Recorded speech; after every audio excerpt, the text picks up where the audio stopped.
This is a slightly more difficult example of a trigonometric equation. I'm going to show you what to do when the argument is different to just x or just theta.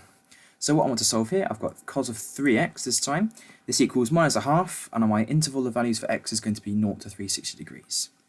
So there's two methods that I can show you to how to solve a problem like this, and I believe the second is going to be the most efficient and the best one to do, but I will leave it up to you to decide which one you want to do.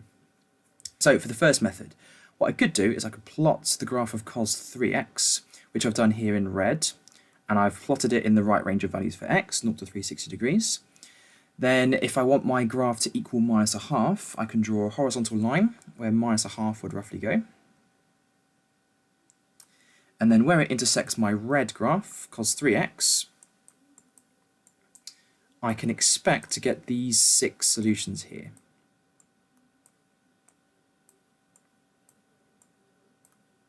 Okay. Now the only problem with that is that with different questions you're going to have to be plotting lots of various different transformed trig graphs, and you're also going to need to be able to figure out where these 6 angles go. So alternately, I'm going to show you another method that just involves drawing the normal cos graph instead, which I believe is a lot easier. So let's move this out of the way. So if we stick to just drawing the cos graph, what I can do with this is I can use it to get possible values of 3x.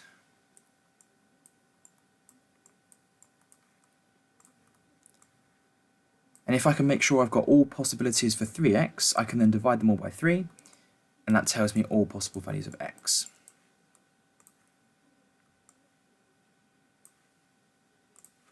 Okay.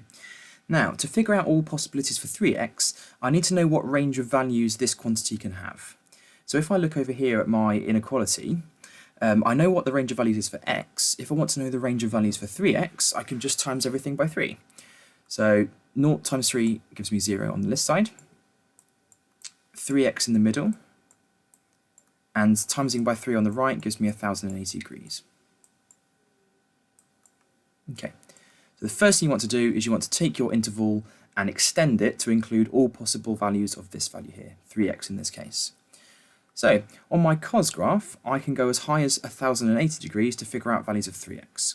There's 2 down here on the first part of the graph, on the region that I've got drawn.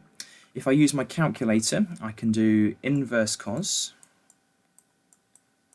of minus a half, and that would tell me a principal value of 120 degrees. So that can go on my picture down here. Okay. I then know I'm going to have another one over on this side due to the symmetry of the graph. That's going to be at 240 degrees. And I've now got 2 possible values for 3x.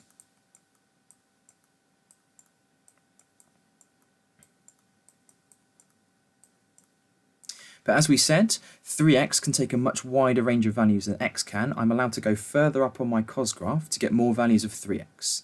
So to get the next set of values, I can take this, I can go to the next period of the graph by adding 360 degrees.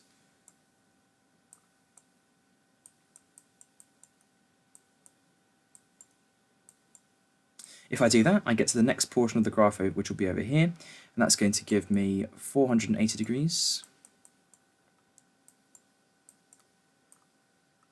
That's a degrees. And then 600 degrees. Okay, but if I want to, I can still keep going. I need to get as high as 1080 degrees. So if I add 360 to these,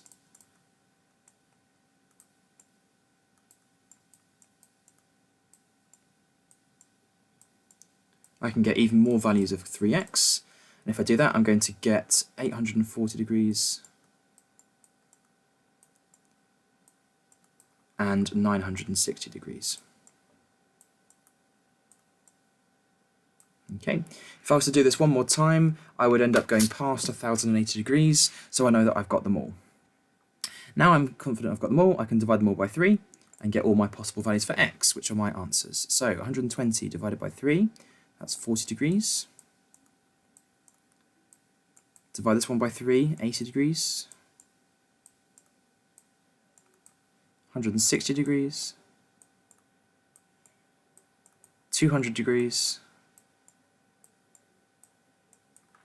Then 840 divided by 3 is 280 degrees. And finally, 320 degrees for this one. Okay, now my working's done. Just to recap, so we plotted the graph of just cos x, but we extended our range of values to include all possibilities for 3x. We used the graph of cos x to find all possible values of 3x up to the values that we've got up here. And then we divided them all by 3, and those are my values for x. And that one's done.